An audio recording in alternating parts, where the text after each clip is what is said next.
Halo semuanya, balik lagi di Giksai Channel. Oke, balik lagi di channel kita. Dan kita baru aja nonton ya film kegiatan rutin kita lah. Iya. Kita mencoba menyempatkan untuk nonton film Setelah kesibukan masing-masing, ya. yaitu film The Beekeeper. The Beekeeper. Sebenarnya ini film berapa minggu lalu ya? Seminggu lalu? Kayaknya udah 2 minggu sih. 2 mingguan lah ya. Udah 2 mingguan lah. Dan memang ini muncul di tengah sela-sela kekosongan ya. Kekosongan ya. Kayaknya sih mungkin gini sih, kalau boleh berpendapat, film-film yang ringan-ringan action gitu lagi banyak sekarang memang. Gitu? Karena blockbusternya belum muncul kan. Nah itu maksudnya. Nah, salah satunya memang si film Beekeeper ini pertamanya udah masuk radar kita sih, cuma mungkin kemarin bukan jadi prioritas kita, makanya kita lewatin dulu lah. Akhirnya sekarang baru ada kesempatan. Itu juga sebenarnya kita mau nonton apa, tapi udahlah ini aja gitu kan, yang jamnya paling pas. Iya, gitu iya. kan, Jadi sebenarnya ini sudah muncul di list kita kemarin ya. Pilihannya antara ini atau Bricklayer. Dan gue lihat, jadinya gue harus mau nggak mau membandingkan sinopsisnya bahwa ternyata menurut gue premisnya lebih menarik ini. Lebih menarik ini. Karena ya. Beekeeper apa nih? Penjaga lebah apa gimana? Nah, langsung aja deh. Gih, ada latar belakang yang lu tahu nggak? Ini sih sebenarnya kalau teman-teman lihat posternya, from the director of Fury and Suicide Squad. Fury salah satu favorit. David Ayer itu. Nah itu teh bisa dibilang kan, loh udah lama nih, terakhir 2016 dia nggak bikin karya lagi, udah 7 tahun, mungkin vakum atau jadi produser di balik layar, akhirnya bikin Fury juga keren sih, aku keren juga suka banget itu suka yang tank itu kan, Brad Pitt sama Logan Lerman. Nah di sini lagi action, tapi tokoh utamanya si botak Jason Statham. Nah sebenarnya di situ pertama juga kami juga penasaran, apa penjaga lebah apa gitu kan, ternyata emang bener secara harfiah emang tokoh tamu kita tuh peternak lebah di mana dia menjaga si sarangnya itu di mana untuk menghasilkan madu gitu, yang mana bisa bermanfaat untuk banyak orang. Nah sebenarnya premisnya kalau teman-teman penonton ini tuh ya, kita mungkin bisa dibandingin sama John Wick lah. Iya. Dia seorang mantan agen Black Ops. Itu Black Ops ya? Black Ops lah bisa dibilangnya, kayak layer-layer dalamannya seperti project pemerintah tapi yang sangat classified lah ya. banget ya. Bahkan beberapa orang intelijen juga belum tentu tahu lah. Ya biasalah perlebayan gitulah. Udah pensiun tapi kembali lagi aktif karena suatu keadaan gitu. Nah, mungkin di sini itu dia tuh abu-abu sih sebenarnya. Dia cuman prinsipnya dia kalau sarang terganggu ya harus ada yang menjaga gitu, dengan cara di sini sih dia bikin perumpamannya si tawon-tawonnya itu harus dihabisin lah, karena itu kan yang mengganggu si ekosistem si lebahnya itu. Intinya sih itu sih sebenarnya premisnya, cuman dibangun dengan baik. Sebenarnya nggak baik juga sih, kayak ya udah klise aja sih sebenarnya kayak gitu. Ada sebuah tragedi di mana akhirnya dia terseret, awalnya nggak mau ikutan campur, tapi karena jadinya personal. Jadi ikutan campur, dan sekalinya udah turun tangan teh ya kayak nggak berhenti aja karena ya gitu dia terlatih untuk gitu. Dan dia punya satu prinsip yang nggak bisa diganggu. Iya. Dan memang secara awalnya premisnya gue lihat di sinopsis tuh, oh ini gue udah duga sih, maksudnya ini akan mengambil satu konsep dari sistem society-nya lebah. Ya, dan itu menurut gue menarik juga nih. Iya. Jadi makanya pas gitu, awalnya dengan dibuka dengan knowledge tentang kasta-kasta di dalam lebah, terus muncul kan aura vibes John Wick-nya nggak mungkin nggak kerasa lah. Memang agak jadinya tidak terkesan fresh ya, jadi udah nggak terlalu fresh. Kalau kita nonton John Wick dulu kan anjir keren banget gitu kan. Ini jadi terkesan kayak John Wick gitu, cuman entah kenapa masih entertaining gitu. Mungkin karena kemasan si Beekeeper-nya itu jadi menjadi lebih menarik, dan secara action ya Jason Statham lah, udah nggak usah diragukan lagi lah. Jadi kan istilahnya dia teh walaupun dulu awalnya agak-agak tanda kutip agak kasar ya, namanya juga atlet loncat indah, langsung banting setir ke atlet action gitu kan, ke aktor laga. Sekarang udah lebih mature sih pembawaannya dia, makanya lebih serius. Dan satu sisi dia juga produser film ini, jadi bisa dibilang dia kayak menyuntikkan warna baru lah gitu. Nah di sini tuh aku sukanya kayak sebenarnya dunia teh kayak nggak adil gitu. Ini mah udah mulai agak ini ya, agak filosofis ya. Agak filosofis, kayak pilihan kamu teh mau pilih yang adil atau yang benar gitu. Nah Beekeeper atau pawang lebah teh di programnya, dilatihnya teh harus selalu memilih yang benar gitu.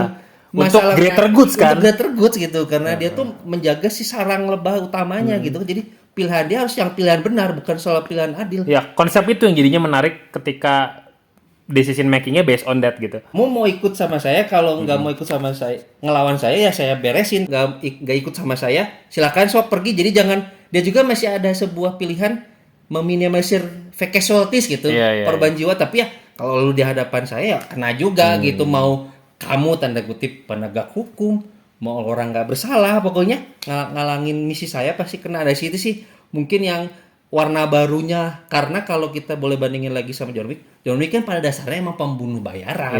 Jadi memang hal-hal kotor itu pasti dilakukan sama dia kan untuk survive, untuk bisa hidup di society-nya dia. Di sini mah sebenarnya dia tuh masih punya itu gitu. Nah, cuman ke sadis-sadisnya rating dewasa nanti kena pisan di sini. Beda kayak zaman-zaman dulunya si Statham teh rada-rada cabul lah mungkin zaman dulu. Ya Gigi tadi sempat mention nuansanya agak mirip ini ya, apa sih, Crank. Itu salah satu film Jason Statham yang awal-awal gitu. Awal-awal dan cukup ikonik sih.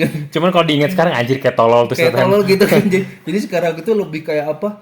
Ya mutilasi kayak gitu teh kayak dilatin aja gitu. Walaupun gak secara gamblang gitu, cuman ya mah wajarnya sih jadinya 17 tahun ke atas, jadi nggak tedeng aling gitu, nggak tanggung lah gitu kalau di sini. Secara teknis memang plot penceritaan tidak ada yang istimewa.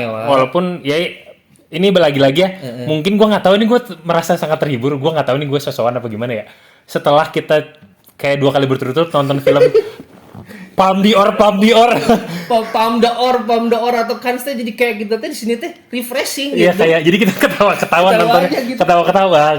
Jadi bisa neblak plot teh malah bener ya sesuai tebakan kita gitu kan. Jadi kayak enggak usah ke twist, enggak udah. Ya tuh sih bener juga kata si Dega, kayak nuansa baru aja gitu bahwa kadang harus di tone down juga, jangan terlalu serius nonton film teh. Festival lah.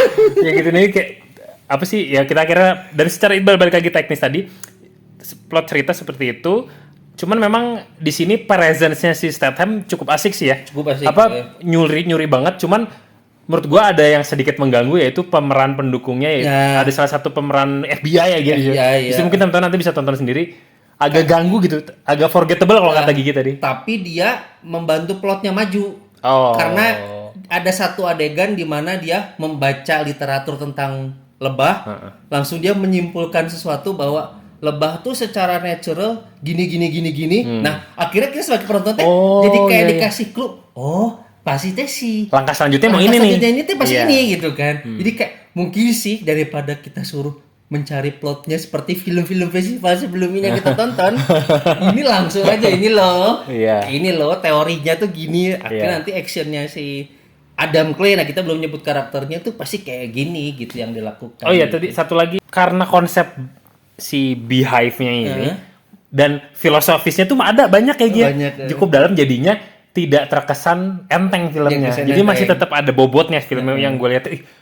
Message-nya dapet gitu, kayak dalam satu society itu seperti apa, justice dan righteousness-nya seperti apa gitu. Jadinya menarik buat ditonton.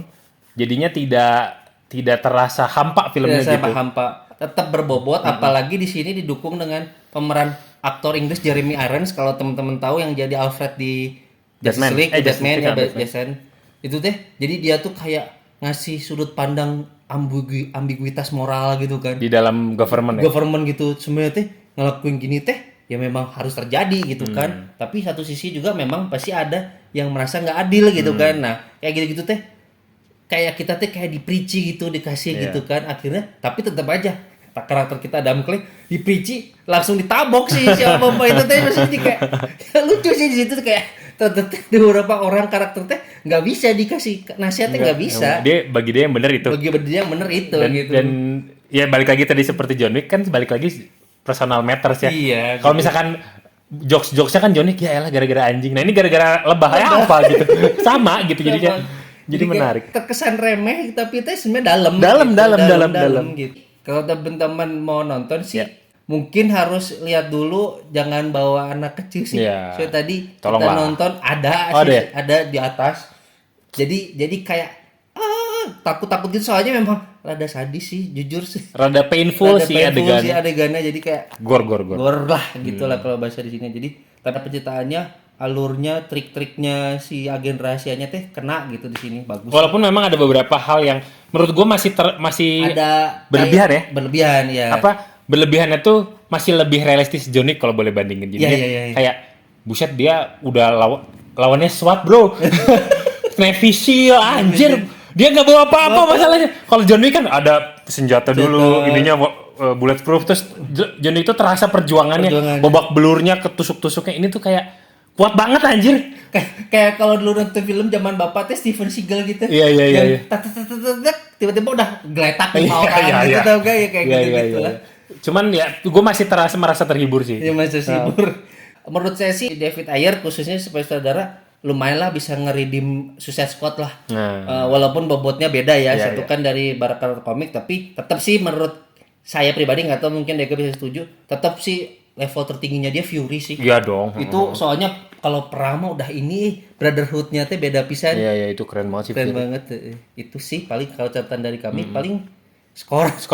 Nah kalau ini mah bisa ngasih skor. Iya. Kalau ini sih kalau saya sih 7-6 lah. Iya, saya Ya, juga segitu, 7 benar sekitar 7 6 segitu, 7. Ya mungkin teman-teman yang mau nonton bisa, kalau feeling gue sih ini bakal agak lama kali di bioskop. Agak lama karena kayaknya the next box office masih ada di tengah Februari. Jadi Masih mungkin agak lama ya? Masih agak lama toh. Sekarang juga kalau teman-teman tahu film-film yang udah lagi tayang lagi sih. Iya, benar. Salah satunya Oppenheimer. Nah, jadi kayak di sini tuh itu kayaknya bioskop lagi susah film baru apa. Jadi akhirnya keluarin aja gitu. Ya, jadi teman-teman mungkin bisa ditonton. Ya mungkin yang kayak kita lagi aduh tontonan apa nih. Terus males yang berat-berat, ini bagus. Ya, oke, coba. Ya, mungkin teman-teman bisa share pendapatnya di kolom komentar kalau misalkan ada yang punya pendapat. Iya. Bisa Siapa tuh punya insight gitu kan. Pernah baca tentang lebah, kasih tau info juga gitu kan. Oke. Ya, thank you udah tonton. Jangan lupa subscribe. Share ke teman-temannya. Sampai jumpa di video selanjutnya. Bye-bye. Bye.